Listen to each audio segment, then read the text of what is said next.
My name is Randy Thompson. I'm from Martell, Nebraska, and my family owns land down in Merritt County, just south of the Flat River, and a portion of that land is in the proposed pathway of the pipeline. Well, I've known for 2 or 3 weeks I'm going to be coming up here speaking, and I'm not really on the speaking circuit on a regular basis, so I was kind of trying to decide what to really talk about, because there's so many things about this project you can talk about. But anyhow, I was having a hard time making up my mind. Then about 10 days ago, we got this little gift certificate from TransCanada. And this is TransCanada's final offer. Or my brother Chuck and I like to say, it's her final offer, because the first final offer came last summer. Anyhow, in this packet is a letter from a Mr. Timothy Irons. I'm sure some of you are familiar with that name. He's the head hatchet man for TransCanada, based down in Houston. And he has given us an ultimatum to either sign their agreement or they're going to condemn our property. Well, I kind of had a chance to write a letter in response, and I'd like to read that letter here today if I could. I had to get my glasses on. Dear Mr. Irons, I want to acknowledge receipt of your final offer for an easement across our land in Merritt County, Nebraska.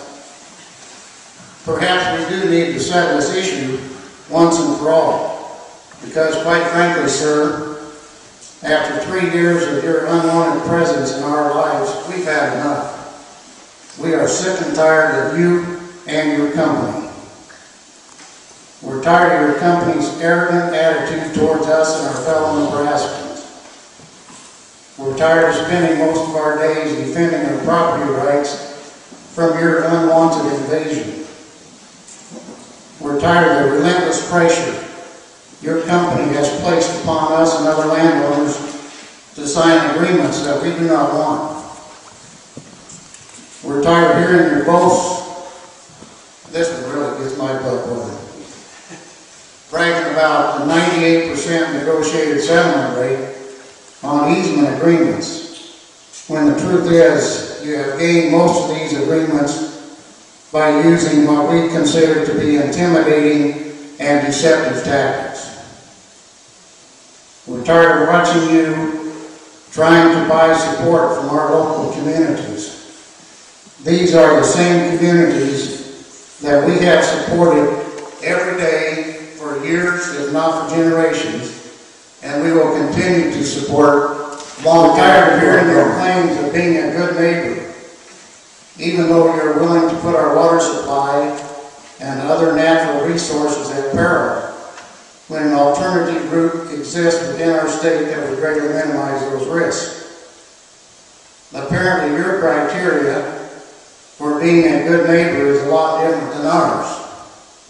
Here in Nebraska, we consider a good neighbor as someone who is honest and trustworthy and would do everything possible to protect our property just as if it were his own.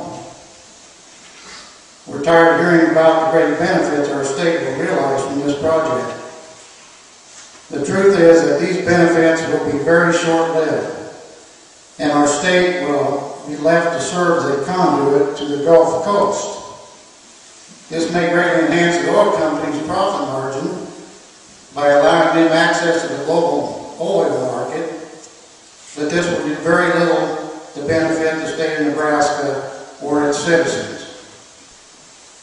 We're tired of witnessing the results of your lobbying efforts at our state capitol that have apparently kept our legislature from passing some much-needed pipeline regulatory bills. Until a court of law determines otherwise, Mr. Irons, excuse me, your arbitrary claim to condemnation powers is nothing more to us than an empty threat. We feel very strongly that this pipeline could place our property and our way of life at risk. Therefore, we are unwilling to succumb to such a threat and respectfully decline your final offer. Our conclusion is that the courts need to make the final determination on this issue. Sincerely yours, Randy Thompson.